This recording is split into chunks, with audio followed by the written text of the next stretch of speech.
So in this particular episode, of course, we're going to continue to talk about the potential fight between the Truth and, Bud. Also, we're going to continue to talk about Canelo. We're going to talk about Wilder. We're going to talk about Shakur Stevenson and get some other topics in and stuff. So, we're going to have some fun. I got like about maybe 30 minutes before I'm close to the house. So, I got a little bit of time. But anyway, let's begin. I'm going to do a solo video about this. Now, it's kind of funny the resistance that you done got from, in particularly the because there's been, Al Heyman secretly behind the scenes believed that black fighters can't sell. Black versus black can't sell. Terrence Crawford versus Errol Spence will be successful. I can't give you an estimation of how many pay-per-views it'll do, but it'll do very well on pay-per-view. And at the end of the day, even though this is a fight between two black fighters, there'll be outside interest from, non-black spectators, because there's non-black spectators, fans that respect what both Errol Spence and Terrence Crawford do and bring to the table as professional fighters. So people will come to this fight, and that's just real talk. So at the end of the day, the funny thing is, due to the fact that this fight is closer than ever from happening, it's already overshadowed Canelo. Canelo has been pushed to the back burner. People are talking about this fight. Not even Mexicans are talking about Canelo versus Triple G. They talking about Spence versus Crawford. But the funny thing is to hear the very notion that blacks can't sell and there's no interest in black versus black fighters, because that was sort of like something that was kind of put out, not particularly like he didn't say it in so many words, but that notion was put out sort of like by Floyd Mayweather, and that was his niche. And we could make all the excuses we wanted. Like I say, Floyd was an excellent fighter, but there was this thing with Floyd not wanting to fight elite black fighters. Or, yes, he went on to fight Sugar Shane Mosley, but at the end of the day, you got to admit that Sugar Shane Mosley was a little bit long in the tooth. I think whether Floyd or Shane Mosley, no matter when they had fought, I still think Floyd would have found a way to be victorious over Sugar Shane Mosley. But Floyd, if you look at from 2010 to, 2017, the majority of Floyd's fights was against non-blacks, primarily Mexican fighters. And I think that's why a lot of people kind of got turned off to Floyd a little bit. Certain people, even in the black community, was like, damn, Floyd, you ain't giving the brothers a chance or a shot. Now, he's fighting an exhibition fight against a brother, but, it's not a professional fight. It's an exhibition match. So that was the knock on Floyd, whether, you like it or not. And some of you Super Mayweather fans gonna say, oh, that's not true, Tam. Oh, it's true. It's true. It's true. And this has been the thing with the PBC. This is the issue that I've had with the PBC and Al Heyman, where you got some of these fake pro-black content creators that want to play the black card only when it comes to Bob Arum, the inconsistent blackness. But the funny thing is, and you got to be truthful. The funny thing is, you got Shakur Stevenson fighting, and pretty much his card features two up-and-coming black fighters, Shushu Covington and Keyshawn Davis. Keyshawn Davis, I think, is the truth, and his brother is solid too.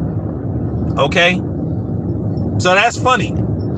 And I'm not worried about being called a sellout or none of that junk, because at the end of the day, nobody pushes a hard line for the community like I do. So anybody that tries to play that card, they can go to hell. But I'm just keeping it a buck. You look at the PBC cards featuring Errol Spence, most of those cards had primarily Hispanic fighters. And the PBC got plenty. The very thought of this fight being closer than ever pushed Canelo to the back burner, which goes to show you that Canelo isn't the true #1 pound for pound fighter. I've been saying this all along. How could you even sit up there and say that black fighters don't sell or have any drawing power when some of the biggest fights in history have been between black fighters? Sugar Ray Leonard, Thomas Hearns. Sugar Ray Leonard, Marvin Hagler. You know, even though this fight was past, even though both fighters was past their prime, it still was a big fight. Mike Tyson versus Lennox Lewis. Mike Tyson, Evander Holyfield won. Okay.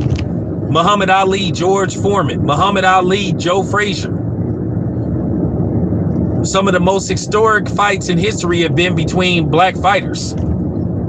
And it only happened when Floyd Mayweather, kind of like the torch was passed to him, decided, I'll start fighting a whole bunch of non-black fighters and I'll make a fortune. Because for the most part, I believe that I can beat most of these dudes, or I can beat all these dudes. So, I know I'm gonna get in trouble, and I know people gonna get mad, and because like I said, I believe to a certain degree I've been blacklisted with the PBC. Is what it is, because I wouldn't follow a script. And then certain people, certain content creators are also mad at me and have an attitude towards me because I refuse to be a PBC bootlick and join the Errol Spence Brigade. And I just want to say to you motherfuckers, I don't care. I'm gonna say this once again. I don't give two fucks about you having an attitude towards me. I don't care about you. I don't need you. Never had, never will. Like I said, you got an attitude with me because, or you feeling some kind of way because I don't follow a script, that's your damn problem. That's just real talk. So when I hear people say the very notion that black fighters don't sell or there's no interest, there's going to be plenty of interest in this fight. You have arguably the #1 and #2 fighter fighting about to throw down, hopefully. Like I said, this completely overshadowed Canelo. Not even Canelo fans thinking about him. This is the fight everybody is talking about because it seemed like it's closer than ever. And like I said earlier, I had to call out the content creators for basically lying. They were basically lying they were lying on Terrence Crawford because, like I said, a lot of these dudes are nut huggers and they don't want to call the PBC out on their disrespectful behavior and treatment of black fighters.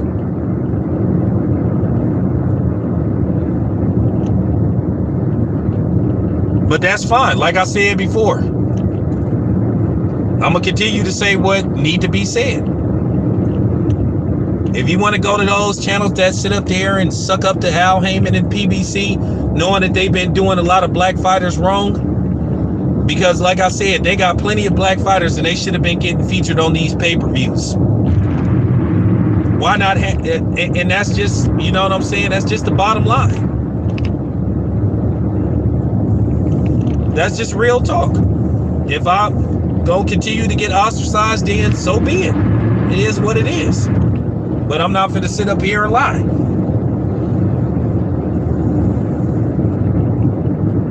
So it appears that, the Terrence Crawford haters and the fake Terrence Crawford narrative pushers now, once again, they have nowhere to go now. Now they can't sit up here and make up shit on their channels about, Terrence Crawford is holding up the fight because it appears that he agreed to everything. He agreed to take less money. He agreed to everything Errol Spence asked for. Because remember, people kept saying, hey man, Terrence Crawford needs to just take less money. Okay, well, he agreed to take less money. So what's the excuse now? And to the people that was sitting up there pushing this narrative, lying on Terrence Crawford, trying to make it look like he was holding up the fight. Errol Spence signed his end of the contract. Oh, he signed his contract back in July. Then come to find out they had no contract. Once again, they wanted to try to vilify Terrence Crawford. And then these the same dudes that wonder why Terrence Crawford won't speak to them or do interviews with them. I told people it was cap. But it was a bunch of the bigger channels like doing this stuff. And like I said, I'm not trying to name no names. You know who they are. You know who they are. Was sitting up lying. Fake news, lying, saying that it was a contract, that Errol Spence signed his contract. And I kept saying, okay, well, let's see this contract then. Let's see the contract. What are the stipulations of the contract? What day is the fight? Didn't have a date. Where's it going to be at? Didn't have a location. What were the terms of the contract? So like I said before, don't get mad at me because you guys lied. You were lying. And that's all it came down to. You were pushing an agenda, a fake agenda, just from fanboys so you could get clicks. So there you have it. But like I said before, just due to the fact that we are closer than ever of this fight happening, now the actual reports are starting to come out, ESPN, other news outlets are starting to say, okay, it might be about to go down. We actually are closer than ever of this fight actually happening. Like I said, so where's all that contract stuff at now? What happened to all that Errol Spence signed his contract shit back in July? When now it's been actually reported that basically both fighters are looking over the final stipulations of the contract with their lawyers. So basically they can get a deal did and get this fight get this fight ready to go and get it set for November the 19th. Where them dudes at with their retraction videos? Where these dudes at with they, hey, basically I lied? Because they ain't gonna say that. But then they gonna get mad at the dude that's calling them out for lying. But a lot of these dudes was lying, and that's just the bottom line. I'm not trying to start no beef with nobody, but I'm just keeping it 100. The dude that was telling the truth all along, me, when I kept telling you there wasn't no damn contract and that was a complete lie. And then the thing is, you had a lot of these dudes that don't even cover boxing or take their asses to actual fight sitting up there saying, oh, there's a contract. Oh, how do you know? I knew for a fact there wasn't no contract. And like I said, I don't care about certain content creators, and I don't care about the fighters themselves being mad at me. If you mad at me for basically, you know what I'm saying, just telling the truth, then that's your damn problem. Too damn bad. Told y'all that. So now, like I said before, what's the excuse now? What excuse now that the Errol Spence Brigade is gonna try to come up with? What excuse now the Errol Spence Brigade go come up with to try to point the finger at Terrence Crawford? See, they out of lies, they out of excuses, they out of caps. They out of caps now. I know. All they gonna do behind the scenes is send out their secret texts that they think that I don't know about. Oh man, Town is hating. What's up with Town, man? Why ain't he on board? I ain't on board with bullshit. Hey man, appreciate the donation. Hey, appreciate the donation, Greg. Hey, real talk. All donations is going towards me trying to get to that fight. I'm putting all donations, whatever all donations in the fight. I'm like that bastard. You think I'll donate? What? I ain't worth your Gucci? I ain't worth your Prada? I ain't worth your. No, I'm just kidding. I was dying when homeboy said that. That breach was going off. It's a watch I've been trying to get, cost $90,000. I've been asking for a year. I ain't worth it. asking for a year for that $8,000 watch. So oh man, that was funny. That was funny. But like I said before, the Aerospins bootlickers, they are the excuses now. They are the excuses now. Now they can't get on their channels and make up lies. And like I said before, I ain't doing no damn debates about no Terrence Crawford Aerospins because it's pointless. And I ain't talking to no specific person. If they gonna make a response video, I ain't nobody. It's no use. It's pointless. I'm staying in my lane. I ain't doing no guest appearances. No guest appearance. So don't even call me. Don't ask me about that shit. I ain't doing it because the answer is no. And once again, I ain't talking to no specific person. This is just anybody. This is pointless. We've been going back and forth about this shit for like over a year. It's pointless. November 19th, we gonna find out who the best, hopefully, because like I said, they still got a deadline to reach or a deadline to make. So we gonna find out November 19th. All the talk, all the discussion will finally be over with, at least until the rematch. Hey, appreciate it, Mark. Appreciate it, man. Shout out to my guy Vegas, Mark, long-time supporter, originally from where I'm from, the Bay. So you know what I'm saying. Appreciate the love, man. Like I said before, I'm gonna try my hardest to get to that fight, cause I just, I just wish that something would have been set in stone. Because like I said, man, this is just last minute. I know people said, but November 19th is 2 months away. Well, like I said, a fight of this magnitude should have had the proper promotion. But like I said before, I think the Raider Stadium is perfect for a fight of this magnitude. Why not have a fight of this magnitude in a football stadium? And if this is true, shout out to Mark Davis. Shout out to Mark Davis if this comes to fruition. Still some hurdles that got it, man, I don't even want to give dude no publicity, because at the end of the day, we already know what this is with you know who, with Mr. Paul, and I ain't talking about Chris Paul. Okay, he's basically trying the triangle angle. Okay, he's looking at Anderson Silva, who beat Julio Cesar Chavez in a fight. He figured, okay, if I can knock out or beat Anderson Silva, who knocked out Julio Cesar Chavez, who's a former champion, and it's a question in politics on how Julio Cesar Chavez Jr. even became a champion. Because most people believe from the very start, Julio Cesar Chavez was never all in and had his feet 100% in boxing. His mind was always somewhere else.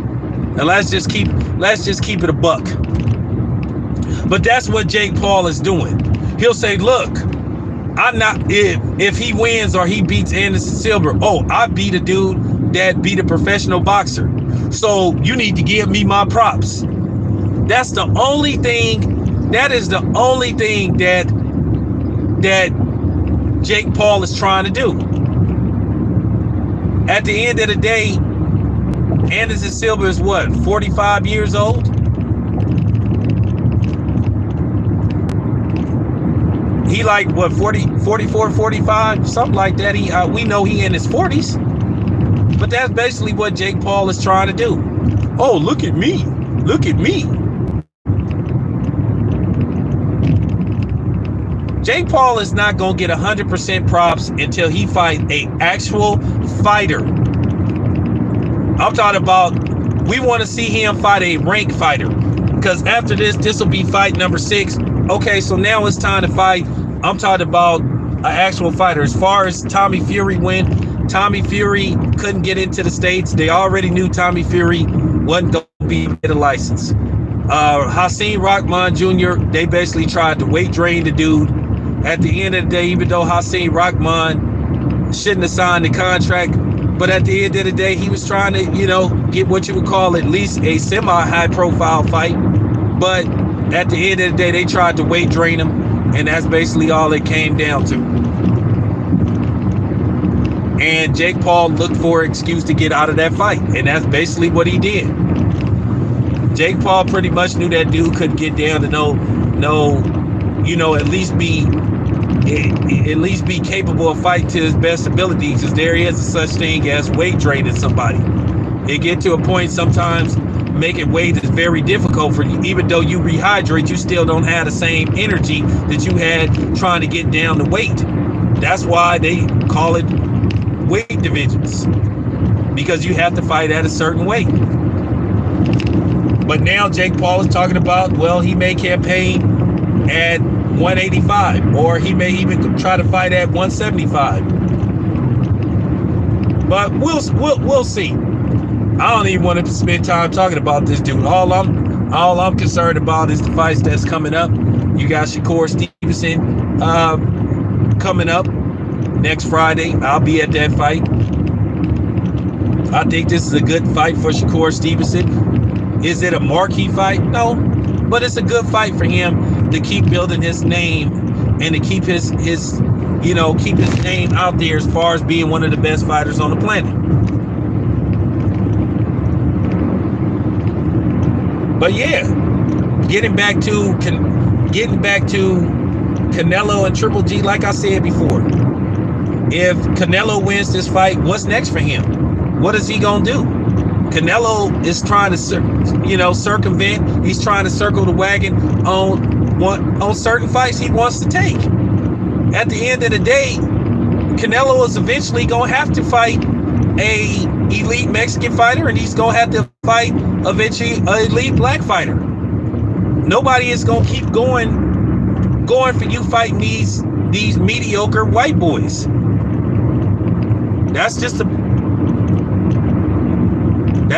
basically the bottom line. That's just basically the bottom line. You're gonna have to fight. You're gonna have to fight an elite black fighter. You're gonna have to fight an elite Mexican fighter. You can't sit up there and say, well, you know what, if Berto Ramirez, beats Bivol, which I don't think he will, I'm not gonna fight him because he's Mexican. That just sounds absurd. That just sounds absurd. And I'm not even trying to get into the tribalism thing. It just sound absurd. It'll sound just as absurd as Floyd Mayweather said, hey, I ain't fighting no black fighters. Which he pretty much didn't for the most part for the latter year of his career. I mean, if you want to throw Sugar Shane Mosley in there and throw Andre Berto, at the end of the day, by the time Floyd fought him, Andre Berto wasn't what he was, or he wasn't what we thought he was. So you just got to keep it a buck. Appreciate that, man. Appreciate that tremendously. Like I said, appreciate that.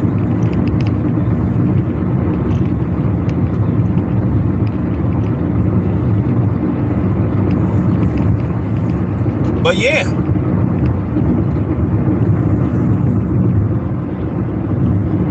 it's almost to the point with Canelo, and I don't want to say this because I'm not a Triple G fan at all, but to a certain degree, you damn near want to say, well, I hope Triple G beat Canelo's ass. I hope Canelo get stopped in that fight because of Canelo's behavior.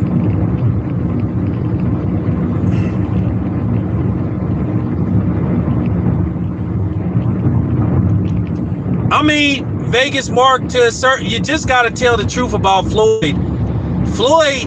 There was a thing with Floyd. Floyd had a gimmick. Floyd Money Mayweather was a machine. It was a gimmick. Now, don't get me wrong. Floyd fought great fighters. Floyd deserves to get a Hall of Fame. He deserves all the accolades. But I feel Floyd should have gave guys like Paul Williams, when Paul Williams was at his, at the top of his game, Floyd should have considered. I understand why Paul Williams would have been a very difficult fight for Floyd Mayweather. And then you look at Floyd. I think Floyd would have beat Keith Thurman. I think Floyd would have beat Keith Thurman. I think it would have been a tough fight, but I think Floyd had the skill set to beat all them dudes. But it's just that Floyd wanted to look dominant winning. It's kind of like what Woody Harrelson said on White Man Can't Jump, which was very controversial when he said black dudes rather look good and lose than look bad and win. Now you can make an argument that it's some facts to that, because I think Floyd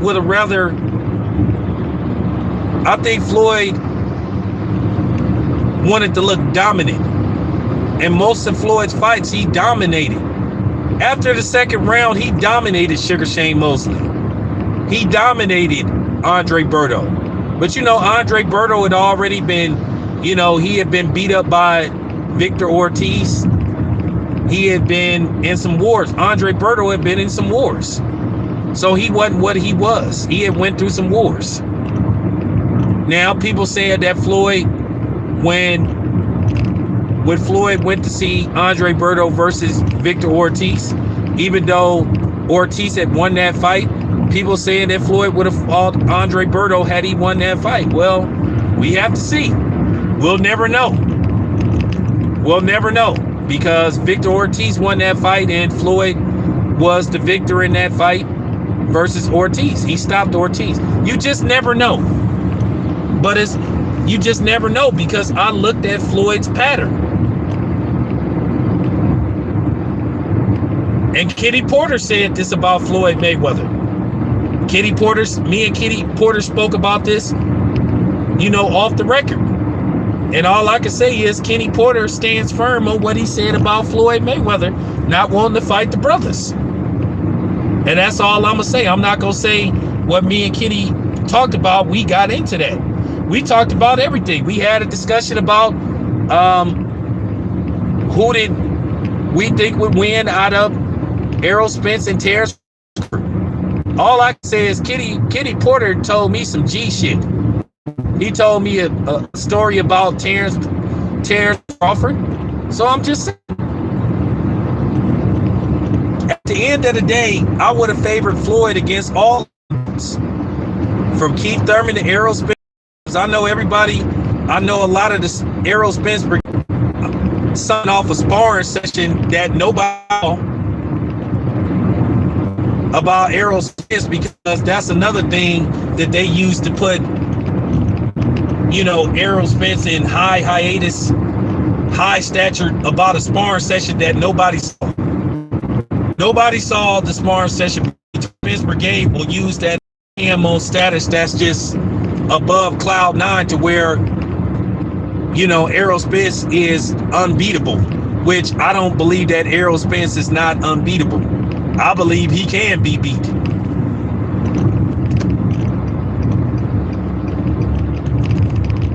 But that's neither here or there. I'm going to tell you right now, you guys, and this is real talk, the Errol Spence nut huggers is gonna flag this video, because anytime I make a video remotely criticizing Errol Spence, they flag the videos so it doesn't get instantly monetized, which I believe that somebody, I have an idea who it is doing this stuff, but I don't want to make accusations. But I'm telling you, if you who I think you are that's doing this, you on some bullshit, homeboy.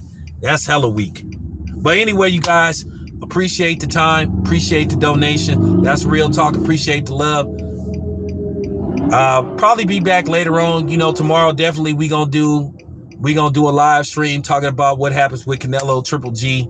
So stay tuned. This your boy Town Biz. I'm out.